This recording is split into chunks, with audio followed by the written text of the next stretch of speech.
Bruno Drummond, Rafael Elísio, Henrique Vieira, Walter Moreira e Franco de Castro. Juntos são lateral esquerda. Futebol é política. Olá, pessoal. Espero que todos e todas estejam bem dentro das suas casas. Nós somos o Lateral Esquerda. Estamos iniciando a 7ª rodada desse nosso programa.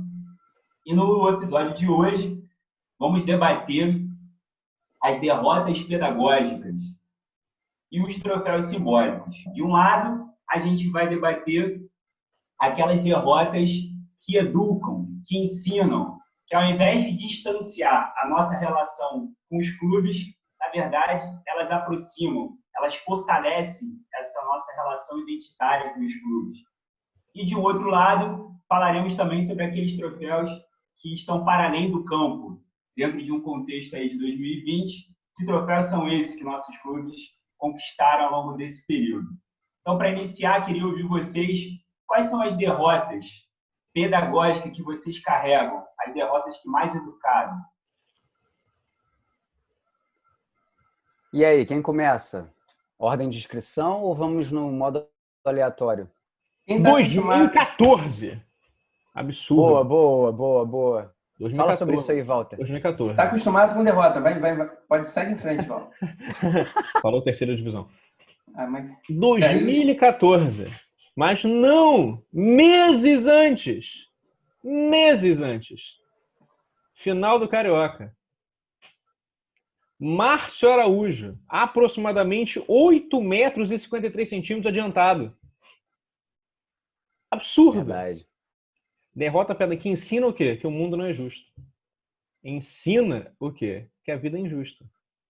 O Vasco sendo campeão em cima do Flamengo. E com uma distância absurda, um gol já no final do segundo tempo. Por isso que a minha tática, já comentei com vocês anteriormente, tem que parar de assistir o jogo aos 40 do segundo tempo. Com a Libertadores do ano passado não teria problema. Nesse final do Carioca não teria problema. Para de assistir 40 do segundo tempo. Você sai feliz.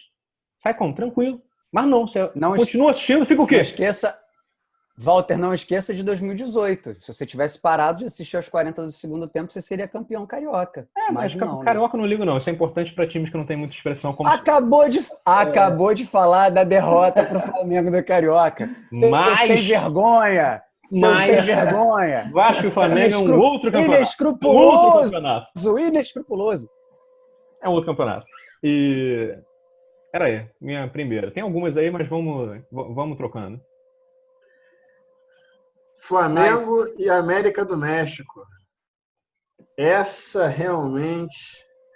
Flamengo com um time bem estruturado, ganhou fora de casa nas oitavas de final da Libertadores, era apontado como um dos favoritos para chegar até a final e, quem sabe, ganhar a Libertadores daquele ano. E naquele momento auge do clube, Joel Santana recebe um convite para treinar a África do Sul, a seleção da África do Sul. E ele decide aceitar esse convite e, pelo que tudo indica, houve um churrasco antes do jogo Flamengo e América do México no Maracanã. Então, certamente o time perdeu o foco numa coisa chamada partida. Joel Santana entra em campo e no telão do Maracanã tem toda uma homenagem a ele. Parecia assim, um jogo de festa, só que era oitavas de final da Libertadores. O Flamengo tinha uma larga vantagem. Henrique, só uma argumentação. Rafael, Libertadores é um campeonato que se reúnem, entendeu? Time, tem que explicar, porque não sei. Tá, mas você já viu, desculpa. O Fluminense já chegou, quase foi campeão, por um mero detalhe de mudança no regulamento. Parabéns. Desculpa. Estamos chegando.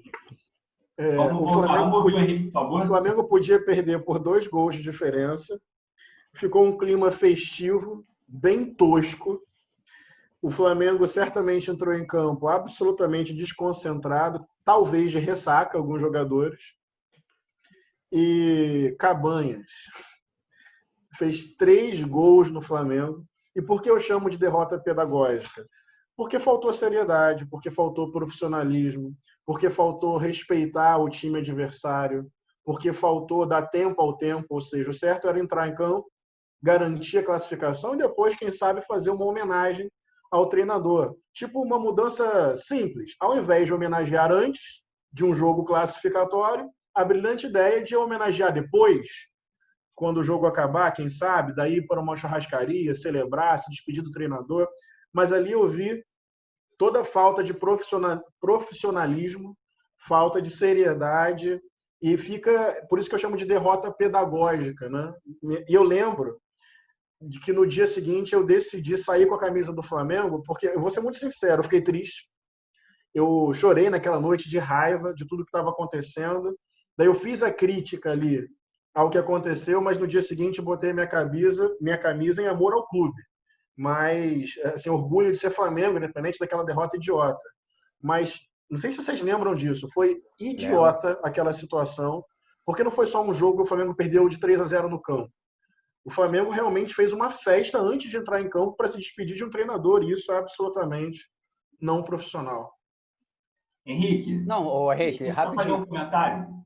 Fala. Só um comentário, porque recentemente um jogador, eu não lembro se foi o Obino ou o Ronaldo Angelim, deu uma declaração sobre esse jogo especificamente, dizendo que, olha o absurdo, quando estava 2-0 América do México, parece que o Joel, ele tira o meio-campo e bota um atacante. E alguém do jogo ali, do campo, fala assim, Joel, o placar ainda é nosso. 2-0 ainda é gente, ainda é nosso.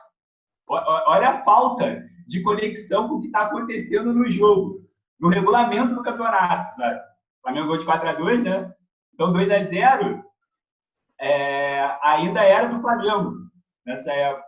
Surreal. E para tornar as coisas mais equilibradas, alguém tem um telefone da Federação da África do Sul para chamar o Jorge Jesus, não? Alguém tem? Para levar também? Faz um churrascão? Não? Ah, tá. Então, esse jogo aí eu lembro bem, e o Cabanhas acerta ele faz os 3 gols, diga-se de passagem, né? E ele acerta um chute, cara, de falta, assim, de um jeito completamente improvável que ele acertaria. Como o futebol é mágico também, né? Como tem essas viradas emblemáticas, né? E lembrou quem agora... jogando, né? Essa falta lembrou quem chutando? Rafael Elísio. Ah, sim, verdade. Os áureos tempos de Gragoatá. Achei que fosse falar Pikachu. Não, isso aí é com Walter.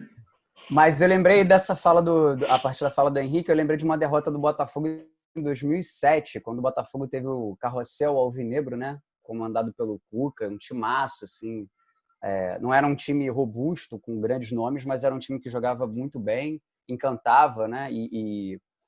Enfim, quase ganhou muitas coisas, mas não ganhou absolutamente nada, né? Isso foi uma grande derrota emblemática. Aquele ano foi um ano de derrotas emblemáticas, né? Mas um especial me marcou.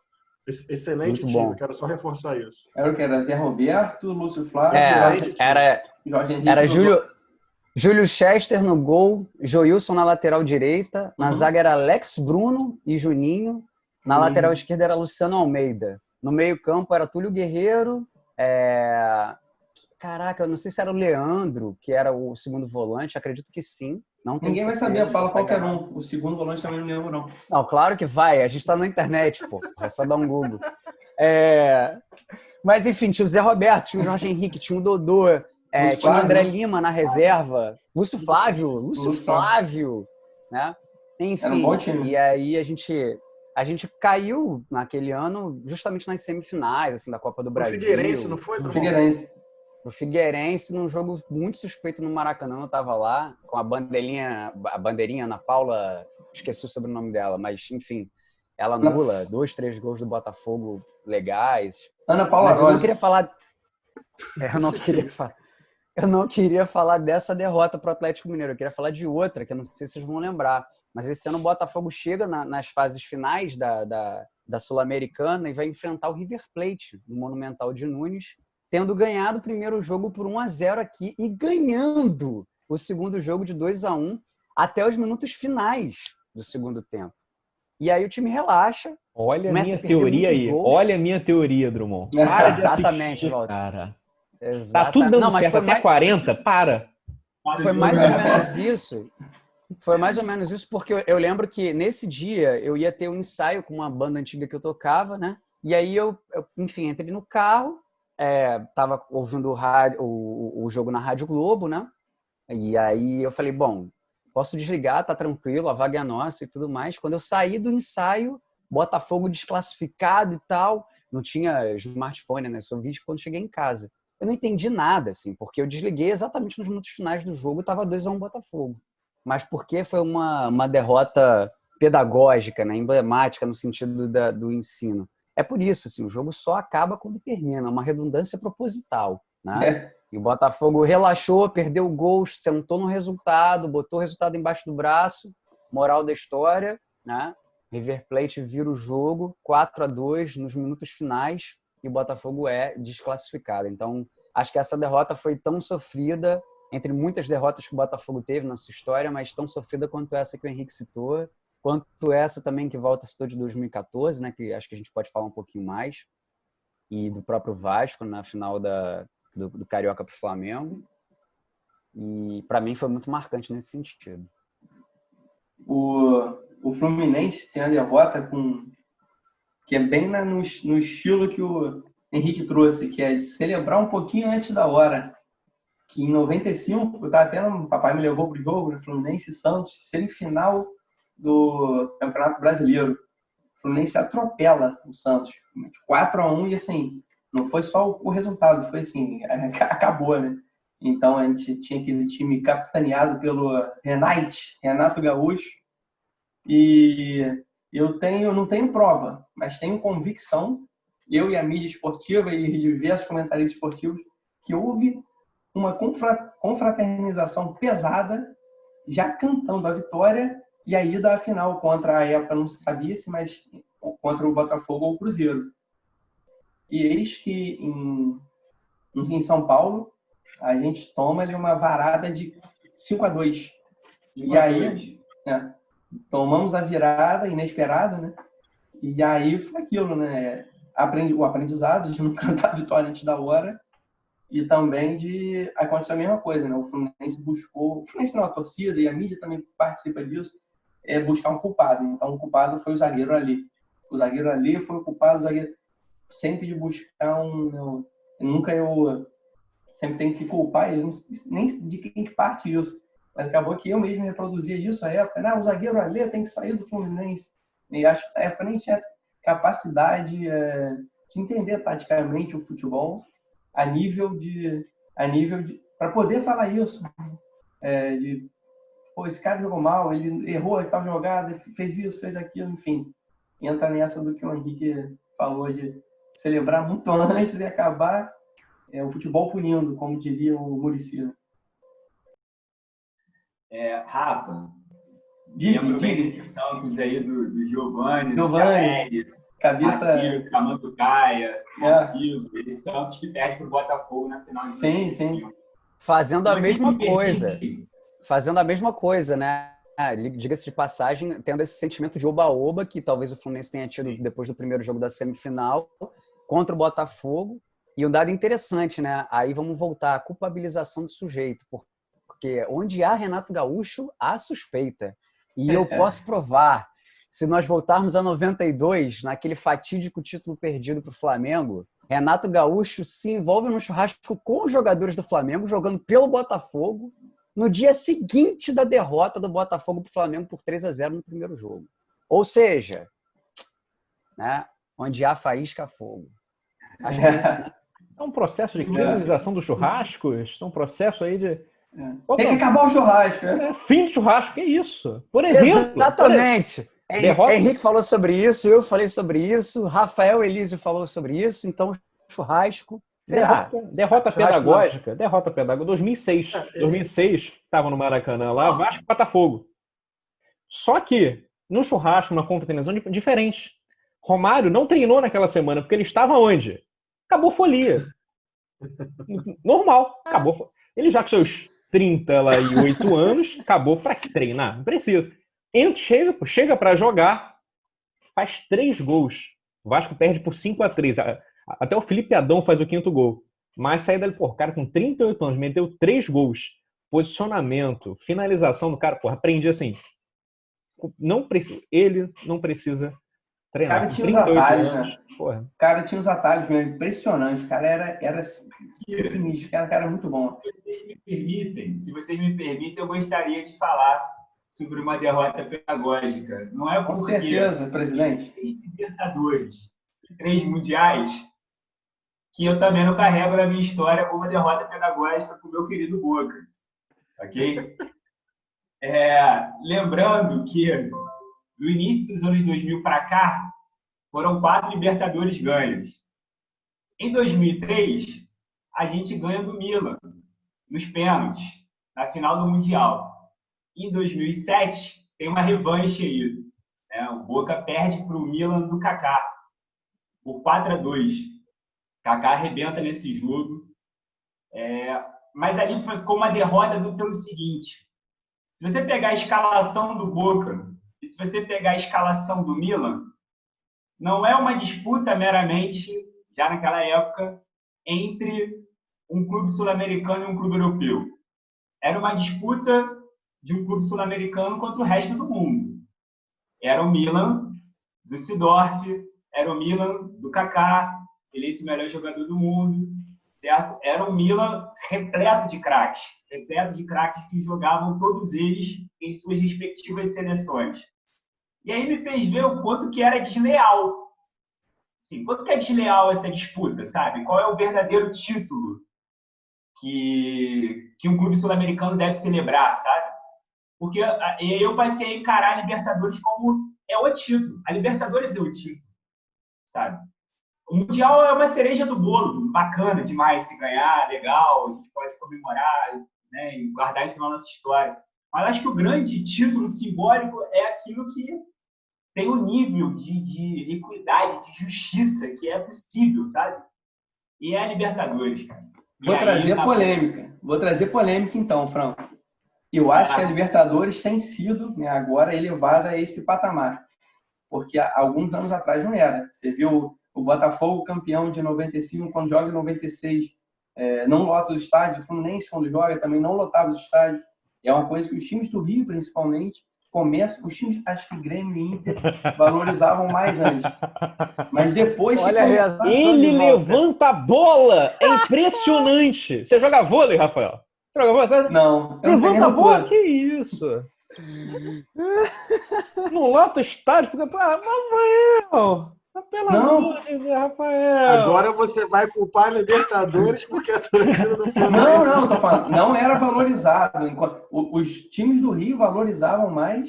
Os times do Rio valorizavam o Carioca, mais. Rafael, Carioca, não, valorizava. Campeonato Nacional. Vê a média de público do Botafogo. Tudo bem que a gente está falando do Botafogo, mas vê a média de público dos clubes do Rio na Libertadores. Rafael, eu tô quieto aqui, cara. Só tô rindo, meu irmão. Antes dos anos 2000, cara. Mas você acha que os clubes do Rio valorizavam a Libertadores como valorizam hoje em dia? O cara que não sai do Brasil quer falar de Libertadores? Sebadios mandou um abraço pra você. Não, olha só. Olha só. De fato, a Libertadores vem sendo mais valorizada aí, sei lá, nas últimas 50 anos pra cá, né? Eu realmente não 50? lembro. Que isso, cara? Oi? Não, o Walter falou 50 anos pra cá. Acho demasiado. Eu acho que tem oscilações nesse tempo aí, mas realmente ela vem sendo mais valorizada nas últimas décadas. E eu concordo com o Franco, que a final do Mundial tem um desequilíbrio muito grande. Nesse sentido, a derrota do Flamengo ano passado, eu acho pedagógica. Pedagógica como uma lição positiva. Porque o Flamengo não abriu mão de jogar, o Flamengo tentou a vitória, o Flamengo não se intimidou diante da superioridade técnica, mas é isso, não conseguiu sustentar até o final e perdeu. Mas eu acho que a lição que eu tiro ali é que o time teve postura de quem tentou equilibrar a força e tentou ganhar a partida. Eu já falei isso aqui em outro programa nosso. Acho que se o Flamengo entrasse com uma tática só de se defender, teria perdido demais. E olha que eu estou discordando de ninguém mais, ninguém menos do que Zico. Porque Zico, não sei se vocês lembram, depois do jogo lá, ele fez algum comentário dizendo que o Flamengo devia ter se protegido mais. E eu discordo. Acho que o Flamengo quase empatou e quase ganhou aquele jogo, porque ele teve condições de disputar a bola, propor jogo e ir para frente. Acho que não foi exatamente por isso, mas é uma derrota pedagógica nesse sentido. E tem um outro detalhe, uma expressão que o Drummond utilizou aí agora há pouco, que é para a gente refletir. Culpabilização do sujeito. Eu acho isso muito grave na nossa cultura futebolística, porque isso beira o ódio, muitas vezes. Quando um time perde e um indivíduo, às vezes é verdade, por um erro, mas ele é massacrado. Massacrado, assim, num sentido que eu acho que perde totalmente o limite da raiva do torcedor. E se vocês me permitem aprofundar um pouco mais esse debate, vê se vocês concordam. Brasil eliminado na última Copa do Mundo pela Bélgica nas quartas de final, certo? O primeiro gol da Bélgica veio de um escanteio que a bola desviou no Fernandinho e entrou, e foi caracterizado como gol contra, certo? Vocês lembram de como o Fernandinho foi massacrado e culpabilizado por aquela derrota? Sim. Agora tem um outro detalhe. Vocês lembram que essa culpabilização veio atravessada por um ódio de fundo racista? Vocês lembram disso? Ou seja, essa culpabilização do sujeito vem com tudo, inclusive com todas as nuances de uma cultura racista. Porque, veja bem, se fosse um jogador branco que tivesse feito aquele gol contra, você acha que a fala seria, poxa, esses brancos? Entende como a culpabilização do indivíduo, nesse caso, tem um atravessamento racista? Porque quando o jogador negro erra, é um problema de raça. Quando o jogador branco erra, é um problema individual. Então, essa derrota é pedagógica do Brasil porque ela revelou um fundo racista que existe na sociedade brasileira, que elegeu Fernandinho como culpado da eliminação brasileira naquela Copa do Mundo. Vocês concordam? Enfim, por favor, me ajudem a pensar sobre isso. Concordo plenamente. Concordo plenamente. Aliás, o Rafael Elísio colocou muito bem isso, né, no primeiro momento da fala dele, né? Que em derrotas mais assim significativas, a gente procura sempre esse sujeito que vai ser o bode expiatório, né? O culpado por todo tipo de tragédia. Então, eu concordo, e concordo especialmente com o que você colocou, Henrique, de que entra aí uma questão substancial a mais, né? Para além da culpabilização do sujeito, que é você associar a uma questão relacionada a um problema mais amplo, como o racismo estrutural. Sem dúvida nenhuma, se tivesse sido... Desculpa, pode falar. Não só racismo. Vocês vão ao estádio e existe uma cultura altamente LGBTfóbica. Sempre que vai se culpabilizar um indivíduo por um erro, uma jogada ou uma derrota, bem, a quantidade de xingamentos homofóbicos, LGBTfóbicos é impressionante. Então, nessa da culpabilização do sujeito por uma derrota, vem tudo isso que existe na sociedade como opressão. Não, com certeza. Mas para fechar, né? Certamente, se o sujeito envolvido no gol contra, né, na última Copa do Mundo, ou em outras Copas, né, que também, enfim, acabaram, né, tendo essa questão aí, de alguma maneira, sendo retratada, se fosse um sujeito branco, né, um jogador branco, não existiria esse ódio tamanho, né? Eu concordo com você. Eu acho que tem aí como teve, agora sendo um pouco do futebol, né? Acho que me corrijam se eu estiver errado, Rafaela Silva, que é judoca, que foi eliminada das Olimpíadas porque deu um golpe que não poderia ter sido aplicado. Eu não sei se é Silva o sobrenome dela, imagino que sim, né? Mas toda a hostilidade, né, na internet foi por conta da sua origem, né? Como mulher preta, como mulher LGBT também, inclusive. Então, isso sem dúvida nenhuma está presente, né? Lamentavelmente também no esporte. E Henrique, acho bem interessante esse ponto que você traz, e aqui somos um grupo também de professores, e a gente pode extrapolar o debate do futebol, e fazendo uma analogia que os nossos estudantes também são responsabilizados pelo fracasso escolar. Então, essa culpabilização e responsabilização dos indivíduos extrapola muito os campos, né? Os nossos estudantes também são responsabilizados. Então, se eles não aprendem, a culpa é deles, como se supostamente eles não tivessem se esforçado, estudado o suficiente. A gente não questiona, a gente não se faz inúmeras perguntas. Então, é um traço que o futebol, mais uma vez, reflete, mas extrapola. E aí, só para deixar registrado, para quem está nos acompanhando, que deve estar pensando assim, pô, mas eles não vão falar sobre o 7-1, a fatídica derrota brasileira na Copa do Mundo, aqui em nosso território, para a Alemanha. Bom, pessoal, essa derrota ela é tão simbólica e ela é tão marcante, tão reveladora de inúmeros assuntos futebolísticos e também aqueles que extrapolam o futebol, que a gente vai dedicar um programa só para tratar disso, beleza? Então, segura aí, rapidinho, podem comentar aqui, mas a gente vai destinar um programa só para debater os tais 7-1. Que 7 são esses? Franco. Oi, fala aí, Antes, Paulo. antes de você trocar de assunto, só também parabenizar a fala do Henrique ali no que ele fala sobre o Mundial, né? Parabenizar o Flamengo, né? Segundo clube carioca a participar de um campeonato mundial, né? Vasco foi o primeiro em 2000, parabéns ao Flamengo, foi o segundo clube a participar de um mundial. Não conseguiu vencer, tal como o Vasco, mas parabéns pela participação. Afinal, nenhum clube carioca tem mundial. Só para frisar. Bem, vou trazer só informação aqui, já que o Walter nos brindou com essa grande divagação, só para lembrar que os 10 maiores públicos do Botafogo na Libertadores, nenhum deles foi em 96. Isso aqui foi a Superintendência de Assuntos Supérfluos e Alheios que trouxe para a gente. Equipe muito bem formada e baseada em a maioria dos públicos do Botafogo na Libertadores, todos em anos recentes, né? Então, só para deixar claro por que eu falo que a Libertadores é mais valorizada hoje em dia, também por aspectos financeiros, não só pelo, né, mas essa é outra história, do que era antigamente. Sim, Franco, eu prefiro não comentar o comentário do Walter em respeito aos nossos telespectadores. Por favor, Franco, dê sequência ao nosso programa. Vamos lá. Direito de resposta, né? Bom, vamos para a segunda parte, então, da 7ª rodada, para a gente discutir os troféus simbólicos. Agora, eu gostaria de ouvir vocês, dentro desse contexto agora, 2020, até relacionado à própria pandemia, tem algum troféu simbólico que vocês estão avaliando, que o clube que vocês conseguiram conquistar nesse período?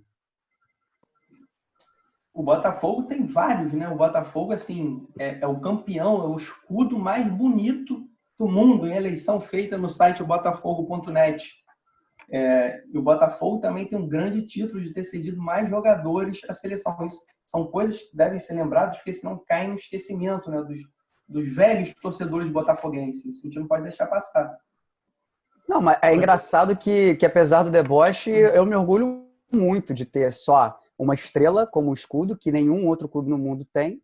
Né? Quase todos os clubes têm as suas iniciais no seu escudo. Então o Botafogo também é único nesse sentido. Deixa eu falar, não me interrompa, Walter, estrela de título é difícil, realmente. Realmente precisa botar no escudo. Não me interrompa. Fique com a sua caravela afundada para ir, tá? Eu não quero saber. Outra coisa, me orgulho muito do Botafogo ser a base da seleção brasileira, dos 5 títulos que a gente tem, tá bom? Então isso também é uma questão muito importante pra gente. Já enalteci isso, Dumont.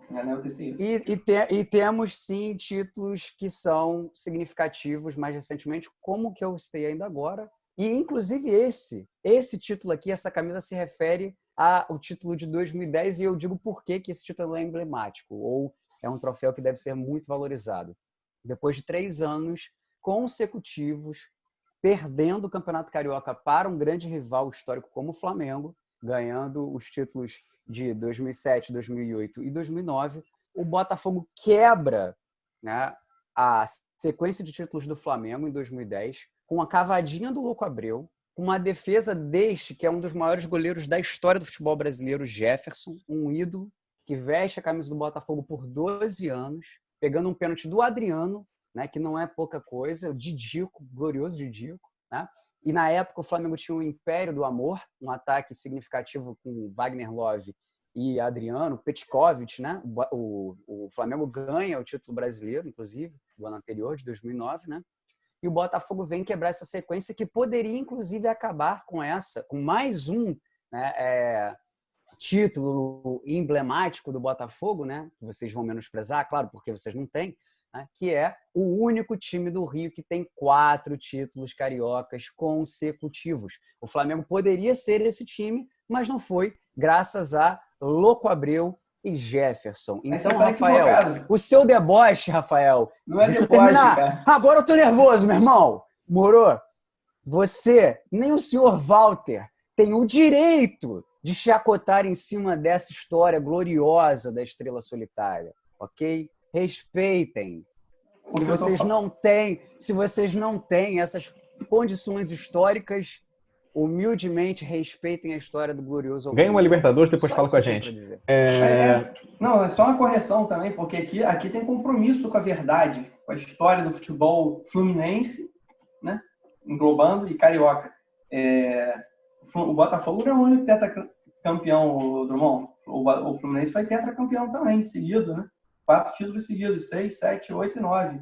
Depois perde para o Botafogo em 10, né? E depois ganha do América em 1911. Meu Deus. Época, ela Então, assim, jogava ali, era Mangueira, era o Paysandu, pegava o canto do Rio, né? Para fazer 11 era difícil. E o né? Rio Cricket. Mas Meu era o campeonato Deus. que a gente tinha. Era o campeonato que a gente tinha na época. Né? Depois tem 30 Comparando. anos, não sabe por quê. O Vasco começou 15 anos depois, né? Já tem mais título do Botafogo. Começou. Mas também você está comparando, está nivelando por baixo. Vai, Valdo. Impressionante. Qual é o seu troféu simbólico, Valdo? Eu pensei em simbólicos para esse ano, né? Porque o Vasco, sala de troféus do Vasco tem títulos materiais, tem títulos simbólicos. Eu já falei no primeiro programa sobre a carta de 24. Pensei para esse ano. O Vasco está cheio de troféus simbólicos esse ano. Muitos troféus. Não sei se vai conseguir conquistá-los, né? Primeiro, pagar os salários. Nossa, seria um troféu simbólico. O Vasco conseguiu honrar a folha salarial. Nossa, vendeu um Marrone. Pelos que apontam aí, o Vasco vai conseguir 16 milhões. Não dá para quitar as folhas. E já, a direção já fala em contratar gente. Assim, é surreal. Pagar a folha já seria um título simbólico para o Vasco. Se, ao final do ano, tiver eleição direta no Vasco, título simbólico. Vai um processo enorme, um caminho enorme para o processo de democratização do clube. Se tiver, pela primeira vez na história, eleição direta, né? Tirar a importância do beneméritos nesse processo de escolha, dar mais para os sócios, seria fundamental. E a construção do centro de treinamento também seria um título simbólico para o Vasco nesse ano, né? Também, tal como o estádio, após o Vasco ser expulso pelos clubes da época, Flamengo, Fluminense, Botafogo, ser expulso, o Vasco construiu seu próprio estádio, começou a construção ali em 24, fazendo vaquinha, tal como o centro de treinamento agora também está sendo feito por vaquinha com os treinadores, também será um grande título simbólico para o meu clube esse ano. Ô, Walter, você tem a impressão de quando, eu não sei, eu penso isso às vezes, quando o Vasco vende um jogador, né, que estava se destacando, que é cria da casa, para um clube do próprio país ou da própria região, você não acha meio esquisito, não? Meio, porra, por que estou vendendo, estou reforçando o rival? Não parece que você está abaixando o preço, no caso, do jogador? Pô. Tem uma palavra que resume isso, né, na sociologia do futebol, chama desespero. Chegou uma sondagem do Newcastle ano passado, não se concretizou, ia ser um valor bem acima desse, mas tem que pagar a folha, está atrasado, né? 2020 está começando, se falar de direitos de imagem, então, de alguns jogadores, está desde setembro do ano passado, e é preciso pagar. E o Vasco parece que vai ficar com um percentual pequeno dessa revenda, mas é uma venda bem inferior ao que já fez com o Douglas Luiz, por exemplo, para o Manchester City, rendeu 3 vezes mais o Douglas Luiz. Mas não tem o que fazer, Rafael. Tá no orçamento do Vasco. Ele tem que vender esse mais um. Só não sabe se vai vender o Pikachu ou o Thales Magno, ou os dois para a Rússia. Os dois têm proposta, Henrique. Só pontuar um adedozinho pequeno na fala do Elísio de antes, é porque o clubismo fala mais alto aqui, de vez em quando, né?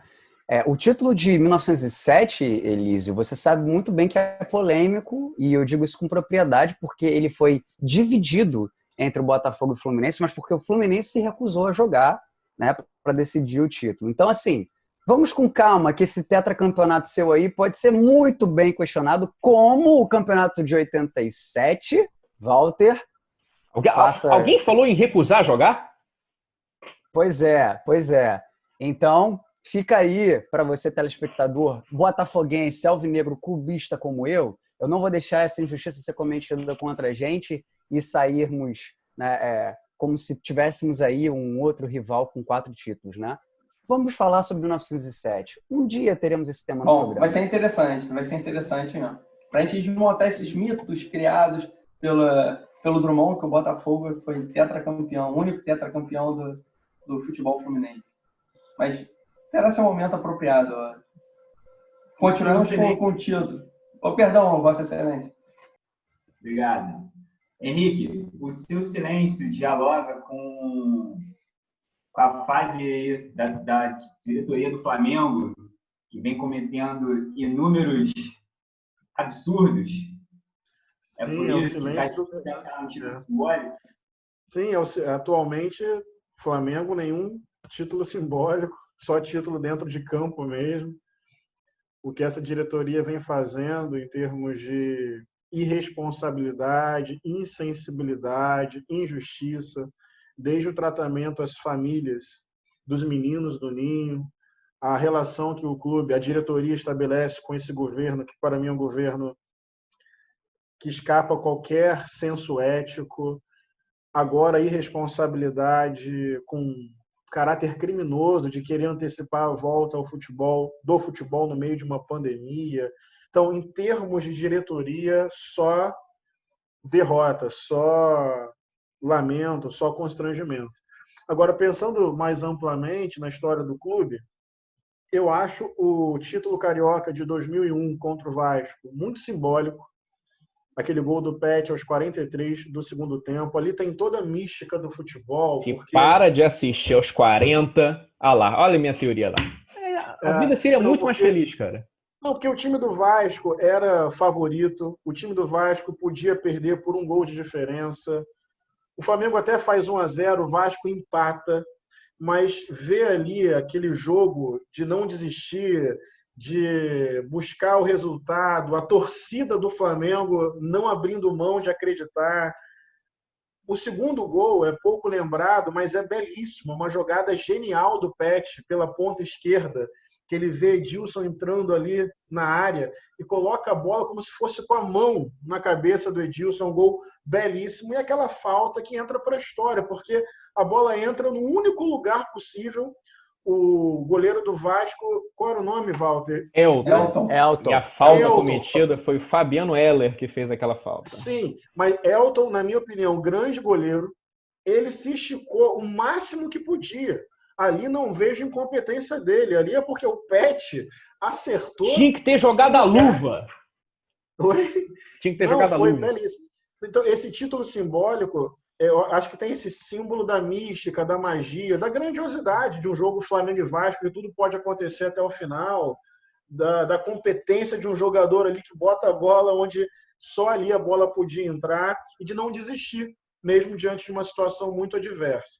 O outro título simbólico é quando a torcida do Flamengo, para mim, canta, grita favela, favela, festa na favela. Eu acho isso bonito do ponto de vista pedagógico, porque torcidas adversárias, na verdade, xingam, entre aspas, a torcida do Flamengo como favela, como se isso fosse alguma coisa negativa. E daí a torcida do Flamengo reage se apropriando do símbolo favela, afirmando o símbolo favela e cantando festa na favela. Eu acho isso pedagógico, eu acho isso bonito. Nós sabemos que todas as torcidas dos nossos clubes têm representação popular nas periferias, na favela do Rio de Janeiro. Então, não estou dizendo que só a torcida do Flamengo é popular, todas as outras têm os seus torcedores apaixonados nas periferias e nas favelas. Então, não se trata disso. Mas eu acho bonito esse símbolo de se apropriar e de afirmar, sim, é favela, é povo, é periferia, estamos aqui. Infelizmente, cada vez menos por causa da elitização do estádio. E um troféu simbólico para a diretoria do Bahia, que já nos últimos anos vem pautando democracia, representação negra, representação de mulheres, vem dando um exemplo de como o esporte pode ser um espaço de consciência política, de valorização da democracia, de enfrentamento ao racismo estrutural e ao machismo que existem na sociedade brasileira. Henrique, eu acho que vale a pena a gente fazer um programa só sobre o Bahia, convidando torcedores aí né, para representar o clube, para falar um pouquinho para a gente, porque eu acho que temos muito que aprender com o Bahia. Vou fazer uma proposta, Franco. Não sei se a gente tem... Eu não sei fazer isso em termos de tecnologia. A gente podia abrir um programa nosso com aquela resposta do técnico do Bahia, o Roger Machado. Roger Machado. O Roger Machado, no Rio de Janeiro, no Maracanã, que ele dá uma aula. Não sei se vocês lembram dessa entrevista. Ele dá uma aula sobre o que é o racismo no esporte, o que é o racismo estrutural. A gente podia um dia começar um programa com um recorte daquela entrevista e a gente aprendendo com ele, debatendo todos os sentidos daquela fala histórica aqui no Maracanã, depois de um jogo contra o Fluminense. Maravilha. Fica a dica aí para o próximo programa. Atenção, Estevão, você que edita esse programa, fica o desafio, vá se preparando. Teremos novas. Rafael, qual era o técnico do Fluminense? Eram 2 técnicos negros. Marcão. Era o Marcão, que era o jogador. Marcão. O ex-jogador. Vai, Elísio, tua vez. Tô tocando pra você, ó. Peguei a bola do Henrique, tô tocando pra você. De título simbólico? Eu não tinha... Quando você falando de título simbólico, eu estava pensando em alguma coisa mais no estilo Copa de 78, que o Brasil foi campeão simbólico, embora não tenha levantado o troféu. Eu não tinha pensado que seria no sentido do simbolismo do ato, né? Então, eu não sei, eu não pensei em nada. Se for falar de diretorias, eu falaria da diretoria do Fluminense, que tem se portado de maneira exemplar, ao meu ver, sobretudo no sentido de questionar os jogadores, como eles se sentem em relação à volta do futebol, para aí sim tomar uma posição institucional. Então, eu acho que isso é muito interessante, sobretudo quando a gente percebe que gestões anteriores não tiveram um trato correto com o jogador, mas com o trabalhador, né, além do jogador, ao demitir alguns via redes sociais, rompendo o contrato no meio do final do ano, onde eles nem tinham sequer tempo para se realocar no mercado. Então, acho que seria isso. E enaltecer, mais uma vez, o escudo do Botafogo como o mais bonito do mundo, como a gente faz piada, mas de fato, né? O Botafogo é o meu time, o segundo time, né? O meu time mais de... Que isso, segundo time. Se declarou, hein? Se declarou. Né? É o time de bairro, meu time de bairro, assim, né? De time quase profissional. Como não poderia deixar de ser, tá na moda usar essa frase, então, Elísio, saudade de um título, né, minha filha? Não, o título... Pessoal, mas o Fluminense tá meio devagar nesse sentido mesmo, concordo. Pessoal, estamos chegando então ao final. Eu aqui, com o meu Boca, carrego um grande título de simbólico de talvez um dos maiores jogadores da história do futebol mundial ter vestido essa camisa por tanto tempo. Foi Dieguito Maradona. Vou polemizar, para mim, o maior jogador de todos os tempos, não só por aquilo que ele fez dentro de campo, mas por aquilo que ele representa também para o povo argentino, tá? Coisa que Pelé nunca representou para o povo brasileiro. Estamos chegando, então, ao final dessa 7ª rodada. Elísio, vai lá. É isso aí, Elísio. Porra, cara, quase lindo. Lindo, hein? Lindo, lindo. Muito bom. E tão lindo quanto você, Elísio, que está com o microfone mutado. Pode abrir se quiser falar, fica à vontade. Obrigado, Tom. O Franco, até sugeri agora, cara, você falou do Maradona, quem não tiver 2 minutinhos, assistiu a despedida do Palermo no Boca. É um jogador que é reconhecidamente escasso de habilidade, de técnica, mas que é considerado um ídolo em conteste na Bombonera, e recomendo isso. Exímio batedor de pênalti. É verdade, é igual o Zico na Copa. Brincadeira, Provocações. Beleza, pessoal. O esclarecimento agora... Não, perdão, levei para o lado. O negócio que eu tinha que falar foi uma fala minha no nosso último encontro, que eu acho que poderia ser interpretado de uma maneira equivocada. porque eu considero, né, dentro do que a gente fala entre brincadeiras e coisas sérias, seria, acredito eu, um pouco contraproducente, né, no atual momento do país, né, na atual conjuntura. Que quando eu falei que a esquerda, né, a esquerda enquanto espectro político, ideológico e o lateral esquerda tem um compromisso com a vida. Isso meio que poderia dar a entender que no centro, na direita, não há esse compromisso, o que é um descompromisso, o que seria uma fala precipitada. Então, só queria deixar bem demarcado, bem certo, que é assim, né, uma falta de... Há um descompromisso, uma falta de capacidade mínima de governar, mas não é da direita, mas do atual governo, que consideramos como autoritário, com traços autoritários e com um total descaso, com falta de políticas públicas que demarcam, né, que revelam esse descompromisso com a vida. É só esse esclarecimento para ficar bem claro que é isso. Boa, Rafa, excelente, cara. Que ser humano, né? Bom, gente, estamos chegando ao final da 7ª rodada. Peço para cada um de vocês que acompanha o nosso programa, deixem aí quais são as derrotas pedagógicas que vocês carregam, quais são os títulos simbólicos que vocês carregam, escrevam aí nos nossos comentários, compartilhem nosso vídeo, se inscrevam aí no nosso canal, curtam as páginas, a gente está em todas as mídias sociais e ajude a gente a continuar crescendo aí na lateral esquerda. Valeu, pessoal. Um grande abraço aí a todos. Vamos lá, Dieguito Armando, Maradona.